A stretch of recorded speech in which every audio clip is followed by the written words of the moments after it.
ഒരു നാട് ഒന്നാക്കി ഒഴുകിയെത്തുന്ന അണ്ടലൂർക്കാവ് ക്ഷേത്രോത്സവം മറ്റു ഉത്സവങ്ങളിൽ നിന്നും ഏറെ വ്യത്യസ്തമാവുകയാണ്.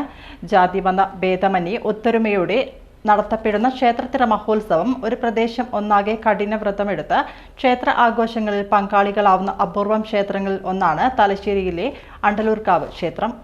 പരശുരാമനാൽ നിർമ്മിക്കപ്പെട്ടു എന്ന് വിശ്വസിക്കപ്പെടുന്ന ശ്രീ അണ്ടലൂർക്കാവ് ക്ഷേത്രം ഉത്തര മലബാറിലെ തന്നെ പുണ്യപുരാതന ക്ഷേത്രങ്ങളിൽ ഒന്നാണ്. ശ്രീരാമൻ, ലക്ഷ്മണൻ, ഹനുമാൻ എന്നീ സങ്കല്പ ആരാധനാമൂർത്തിയാണ് ഇവിടെ ഉള്ളത്. മറ്റു ക്ഷേത്രങ്ങളിൽ നിന്നും വളരെയേറെ വ്യത്യസ്തമായ ചടങ്ങുകളോടെ നടത്തപ്പെടുന്ന ഒരു അപൂർവം ക്ഷേത്രോത്സവമാണ് അണ്ടലൂർക്കാവ് ക്ഷേത്രത്തിലെ ഇത്തിറ മഹോത്സവം. ഒരു നാട് ഒന്നാക്കി ഒഴുകിയെത്തുന്ന ക്ഷേത്രോത്സവം എന്നതോടൊപ്പം തന്നെ ഉത്സവകാലങ്ങളിൽ വീട് ക്ഷേത്രങ്ങളായി മാറുന്ന ഒരു അപൂർവ നിമിഷമാണ് ഇവിടുത്തേത്. വീടും പരിസരവും വീട്ടിലുള്ളവരും എല്ലാം തന്നെ പൂർണ്ണമായും വ്രതശുദ്ധിയിൽ കഴിയുന്ന നാളുകൾ.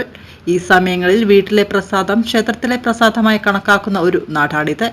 എല്ലാം മറന്ന് അണ്ടലൂർ, മേലൂർ, പാലയാട്, ധർമ്മടം എന്നീ 4 ദേശത്തുകാർ ഒത്തൊരുമയോടെ കൊണ്ടാടുന്ന ക്ഷേത്രത്തിര മഹോത്സവത്തിൽ ആയിരക്കണക്കിന് ഭക്തജനങ്ങളാണ് ദിവസേന പങ്കാളികളാവുന്നത്. ജാതിമത ഭേദമന്യേ ഒത്തൊരുമയോടെ നടത്തപ്പെടുന്ന ക്ഷേത്രത്തിര മഹോത്സവം സീതയും മക്കളും കെട്ടിയാട്ടത്തോടെയാണ് ഉത്സവത്തിന്റെ പ്രധാന തുടക്കം. 4 ദിവസങ്ങളിലും വ്യത്യസ്തമായ തെയ്യം കെട്ടിയാട്ടങ്ങൾ നടക്കും. ഉച്ചയ്ക്ക് നടക്കുന്ന ബാലി സുഗ്രീവ യുദ്ധവും പ്രധാന ആകർഷണമായ ഒരു ആചാരമാണ്. രാത്രി ദേശത്തെ പുരുഷാരം ഒന്നാകെ പങ്കെടുക്കുന്ന മെയ്യാൽ കൂടലാണ് ഉത്സവത്തിന്റെ പ്രധാന ആകർഷണീയമായ ആചാരം. ദൈവത്തോടൊപ്പം പ്രദക്ഷിണം ചെയ്യാൻ ഈ നാട്ടിലെ കുട്ടികൾ മുതൽ മുതിർന്നവർ വരെ ഈ ചടങ്ങിന് എത്താറുണ്ട്. ദൈവികത നിറഞ്ഞു നിൽക്കുന്ന ഈ ഉത്സവ നാളുകൾ അണ്ടലൂർ പ്രദേശത്തിന് ഒരു വർഷം മുഴുവൻ ശക്തി പകരുന്ന ദൈവ അനുഗ്രഹമാണ് ലഭിക്കുന്നത്.